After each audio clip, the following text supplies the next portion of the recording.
మీరు పరిచయం చేస్తూ మాట్లాడండి.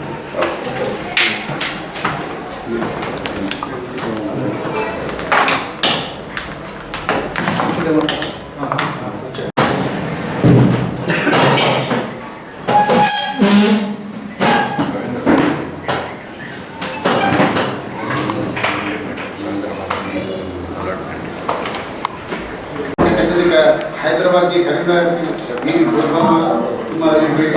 సుదర్శన సారే గారి వారు అబ్దుల్ కలాం గారికి ఈసీ మెంబర్గా జయజన్ గౌడ్ గారు, శ్రీధర్ గౌడ్ గారు, పెద్దలు కె గంగారెడ్డి గారు, సెక్రటరీ రామారావు గారు, ట్రెజరర్ విద్యాసాగరరావు గారు, సీనియర్ కైలాస్ గారు, జీవరెడ్డి గారు,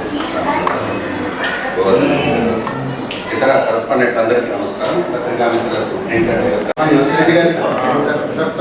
అయితే ఎవ్రీ ఇయర్ సందర్భంగా మంచి టీచర్స్కి మంచి ప్రిన్సిపాల్స్కి అవార్డ్స్ ఇస్తూ ఉంటారు.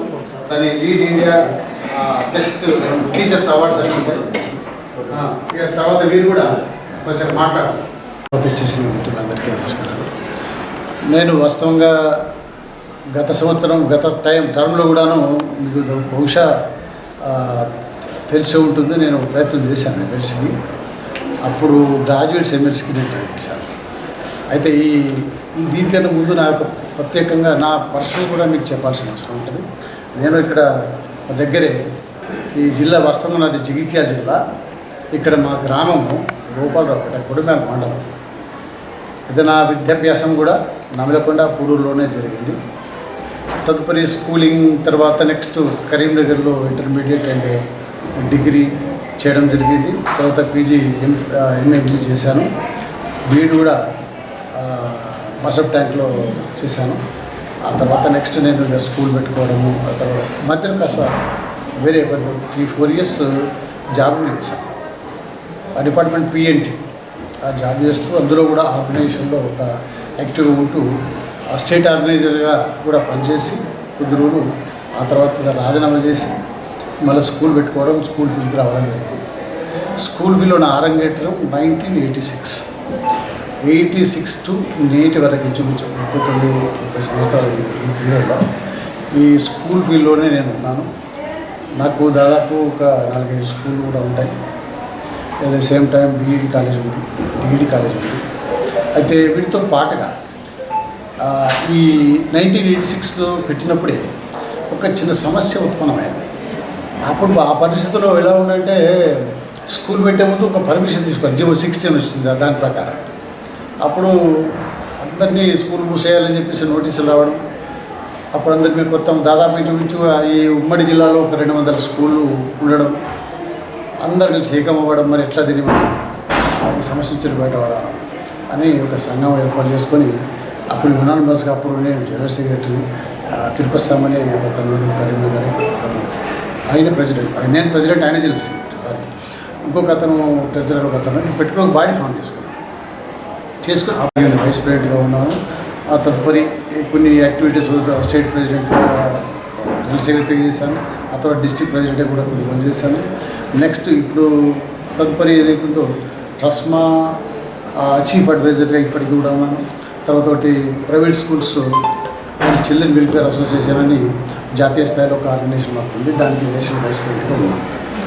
ఈ నా యొక్క ఈ బ్రీఫ్ బయోడేటా. దీంతో పాటుగా అడిషనల్ ఆర్గనైజేషన్స్లో కూడా నేను ఉన్నాను.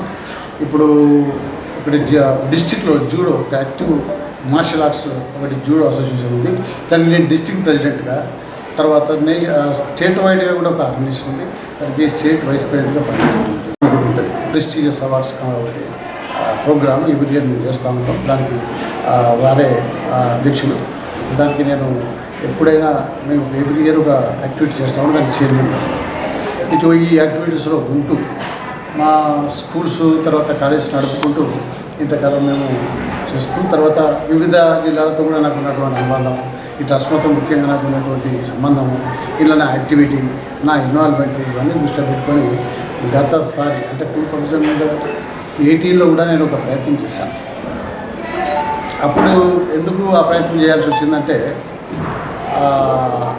మాకు ఒక ప్రాబ్లం అది గవర్నమెంట్కి మా మధ్య ఒక ట్విస్ట్ వచ్చేసింది.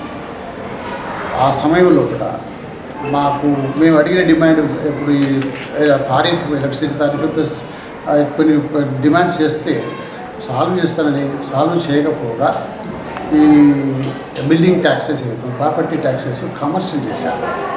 కమర్షియల్ చేసినప్పుడు మేము అంత వ్యతిరేకించి ఇక లాభం లేదు గవర్నమెంట్లో వ్యతిరేకంగా ఉంటేనే బాగుంటుందని ఒక భారీ మీటింగ్ 2018 ఆ టైంలో ఇంచుమించు 1,00,000 మందితో రావిరాలు కలిపిపోయేటువంటి ఉద్దేశంగానే ఈ స్లోగన్స్ తీసుకోబడింది. మోడీ గారు అద్భుతమైనటువంటి సిస్టాన్ని ఇంప్లిమెంట్ చేస్తూ ఉన్నారు. ముఖ్యంగా స్టూడెంట్గా డెవలప్మెంట్ విషయంలో ఒకట ఇంకొకటి మోర్ ఓవర్ ఎడ్యుకేషన్లో బ్యూటిఫుల్ కాన్సెప్ట్ తీసుకొచ్చి ఇంప్లిమెంట్ చేస్తూ ఉన్నారు. న్యూ ఎడ్యుకేషన్ పాలసీ ఏదైతే ఉందో దానివల్ల ఇప్పుడు ముఖ్యంగా స్కూల్ లెవెల్లో 5+3+3+4 అనేది సిస్టమ్ అయితే చాలా అద్భుతమైనటువంటి ప్యాటర్న్. అంతకుముందు హెచ్ఎస్సి ఉండే తర్వాత పిఎస్సి ఉండే తర్వాత 10+2 వచ్చింది.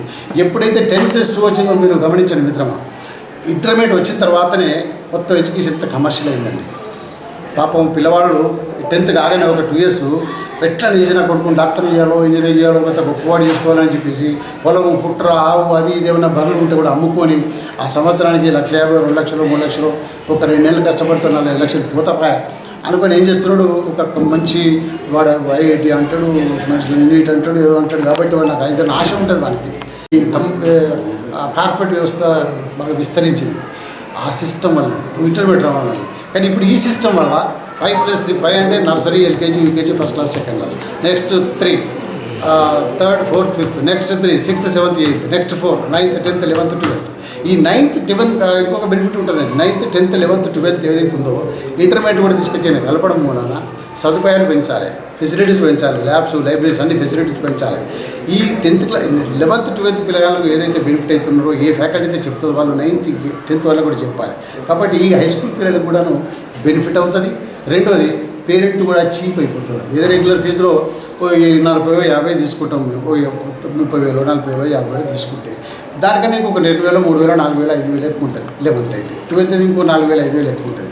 కానీ whereas if you go to intermediate their parent is paying more than 2 lakhs 2,50,000 3 lakhs. కాబట్టి నేను బీజేపీ టికెట్ ఆశిస్తున్నాను. 100% సాధిస్తాను ఒక నమ్మకం అయితే నాకు ఉన్నది. ఒకటి రాకపోయినా మా సంస్థలో ఎన్రోల్మెంట్ మేము అత్యధికంగా చేయించుకొని కేజీ టు పీజీ అండ్ ఇక్కడ ప్రొఫెషనల్ కాలేజ్లో కూడా చేసుకుంటే కనుక 10 నుండి 15,000 చేసుకున్నా మేము బయటపడతాం. లాస్ట్ టైం అయితే అరౌండ్ 20-25 వరకే అయినాయి. అందులో ఎలక్షన్స్ పెట్టారు. మేమే కనుక ఒక 10-15 పెడితే డెఫినెట్గా మా క్యాండిడేట్ గెలుస్తాడు. 100% సటచబడకు పోతాడు. ఆ విశ్వాసం ఉంది. కాబట్టి ఒకవేళ టికెట్ వచ్చినా రాకపోయినా వస్తే మంచిదే, అది 200% విన్. రాకున్నా నేను ఇండిపెండెంట్గా ఉంటా, 100% విన్. నేను గెలుస్తానని నమ్మకం నాకు ఉన్నది. మరి మొదటి నుంచి నాకు సత్సంబంధాలు అందరితో ఉన్నాయి. మాకు ఒక నెట్వర్క్ ఉన్నది. మాకు అందరూ మా విద్యా సంస్థల మిత్రులు కూడా సహకరిస్తారు. గెలుస్తున్నటువంటి విశ్వాసంతో అందరికీ మోటివేట్ చేసుకుంటూ వస్తాను.